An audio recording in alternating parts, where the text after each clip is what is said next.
Milfeddyg y Sw.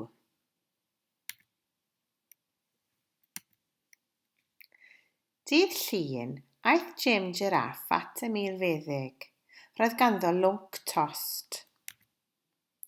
Rhoddodd y milfeddyg foddion iddo a sgarff i'w lapio am ei wddf hir. Cyn hir, dechreuodd y claf deimlo'n llawer gwell, diolch i garedigrwydd y milfeddyg. Dydd Mawrth, aeth fflir fflamingo at y milfeddyg. Roedd hi wedi torri ei hadain. Rhwymodd y milfeddyg ei hadain a'i gosod mewn sling.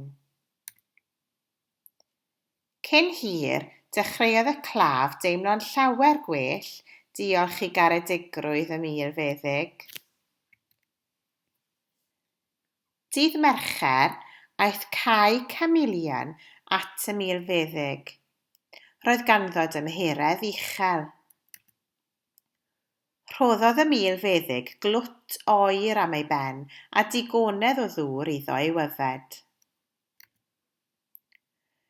Cyn hir, dechreuodd y claf deimlo'n llawer gwell, diolch i garedigrwydd y milfeddyg. Dydd Iau, aeth Eilir Eliffant at y milfeddyg. Roedd ganddo annwyd trwm.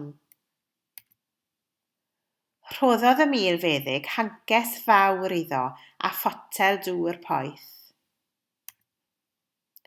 Cyn hir, dechreuodd y claf deimlo'n llawer gwell, diolch i garedigrwydd y milfeddyg.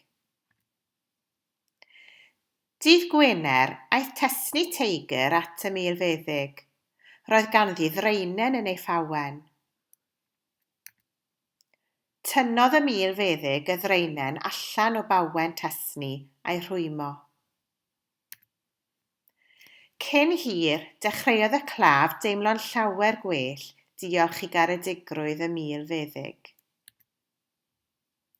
O na, dydd Sadwrn, teimla'r milfeddyg yn sâl.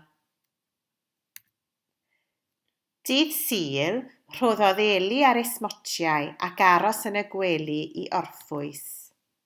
A chyn hir, dechreuodd deimlo'n llawer gwell.